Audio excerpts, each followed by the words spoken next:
Jameson. This week we're looking at the brand new Jameson Triple Triple Irish whiskey to see if it is triple distilled, triple casked, and as they say, triple smooth. I'm Matt, I'm the whiskey nerd, and let me get this whiskey into the glass before I tell you a little bit more about it. Like I said, it is the new Jameson Triple Triple, and it's not to be confused with the older Jameson Triple Triple. This is that older Jameson Triple Triple, and it is, as you can see, it's got the same name, but it's slightly different design of the label, and it is a bigger bottle because this here was a travel exclusive, so you could only get it at the airport, and it's a little bit different on the casking as well. So this original one was bourbon, sherry, and Malaga wine casks, whereas the new Jameson Triple Triple is bourbon, sherry, and chestnut casks. So where that older original kind of Jameson Triple Triple was like a sweeter, richer whiskey, this is going to be kind of a deeper, more full-flavored, rounded out, nuttier whiskey because of those chestnut casks. Now, they don't give an age statement on the whiskey, and they don't really tell you a lot of details about it. Like, it's coming in at 40% ABV. It probably has caramel colouring, like a lot of the Jameson whiskies do come in with that caramel colouring. But one thing kind of interesting to note about the kind of description of the whiskey is that is the classic Jameson. So it is bourbon and sherry, but it says it has a portion that was further matured in chestnut cask. So it's not like it's all 3 years old. Let's say the average age here is like 4 or 5 years old. Some of it, the part that's in chestnut casks, is a little bit older. So maybe you got whiskey here that's about 4 maybe to 5 years old, and you might have other whiskey here that's maybe 5 to 6 years old, but it just has a part of the whiskey has an extra maturation in those chestnut casks. Chestnut is a relatively rare whiskey to see used, at least in Irish whiskey. So on the continent, in like France, you'll often see or in Spain as well, you'll often see sherries aged, or wines aged, or cognacs aged in chestnut casks. So sometimes you'll have those kind of like a PX sherry that was aged in chestnut, and it can be quite rich and full flavored as opposed to like the normal kind of oak wood. Whereas here, for those chestnut notes in the whiskey, you're going to get those kind of rounded, richer, almost nutty, kind of creamy notes coming into the whiskey, because normally with the sherry cask you get a lot of heavy duty sweetness, a lot of fruity notes coming through. With here, it's just going to be on that whiskey. So obviously you're going to get vanilla, you're going to get caramel, butterscotch from those kind of original bourbon casks.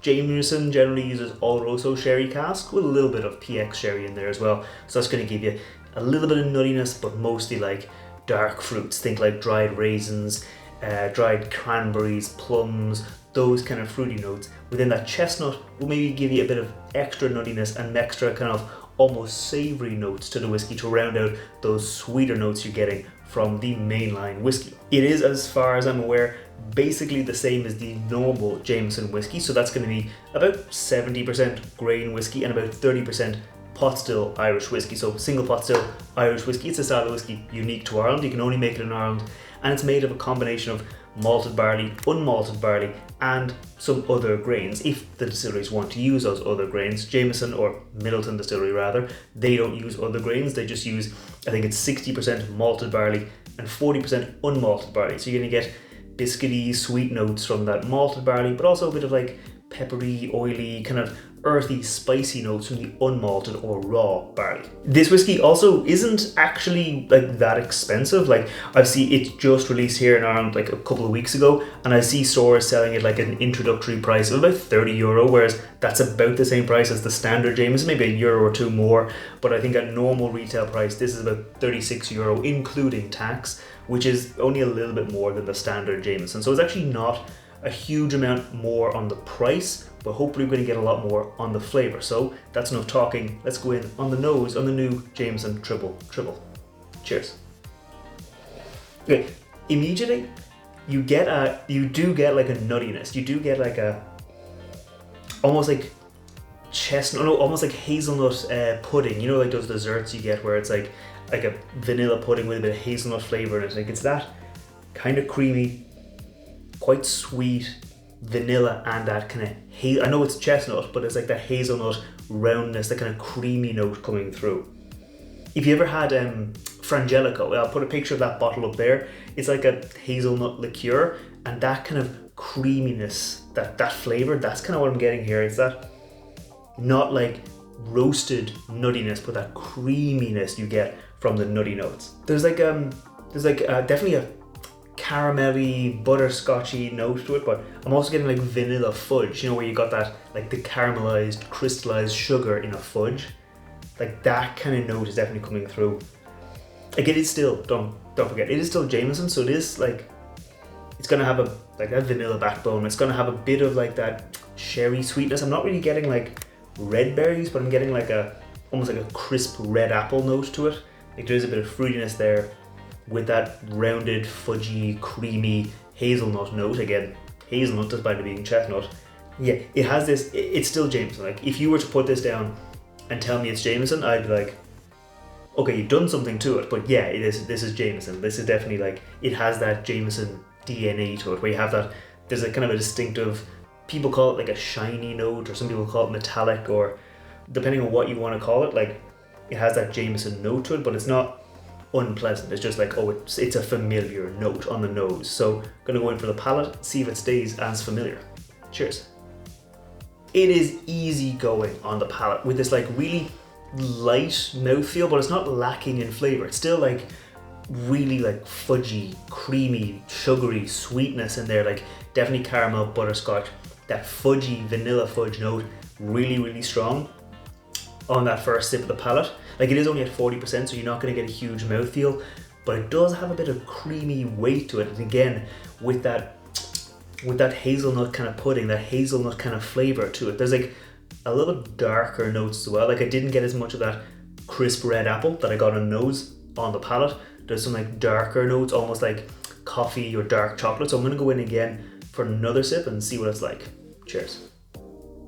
Yeah, it's very vanilla-y, but on the second sip, like it's definitely got a little bit more spice, like the spice is building up. It's not like black pepper, or not like kind of cinnamon, those heavy duty spices, and more like the kind of oak spice, like a little bit of oaky, spicy flavor coming through, helping out those darker notes. Now I think they say it has some cacao, or toffee cacao, like dark chocolate. I'd almost lean more towards like coffee notes as opposed to chocolate notes, but like the notes you get in like a latte, like a milky coffee, where you still have that sharpness of the coffee, but it's behind that layer of creaminess. And if you're familiar with like a hazelnut latte, where you get that hazelnut sugar syrup, you put a pump of it into the latte, so you get this creamy, rounded, sweet, slightly bitter, slightly dark coffee note with that wrapper of sweetness around it. And that's kind of what I'm getting here on that palate on the second sip. Like it's still quite sweet, but it has like a little bit of depth to it behind that initial hit of like that sweet, fudgy vanilla note. So I'm gonna go in again, but this time focus on the finish and see what lasts the longest. Cheers. Okay, so on the finish, it's so for a Jameson, for a 40% whiskey, it's long, but it's not like a long finish. It doesn't have a huge amount of weight. Like you get that initial, like I said, you get that big fudgy bite. After a breath though, the little bit of apple from the nose, that comes back. Those darker, almost like oaky, tannin, bitter coffee notes, those are there for a little bit.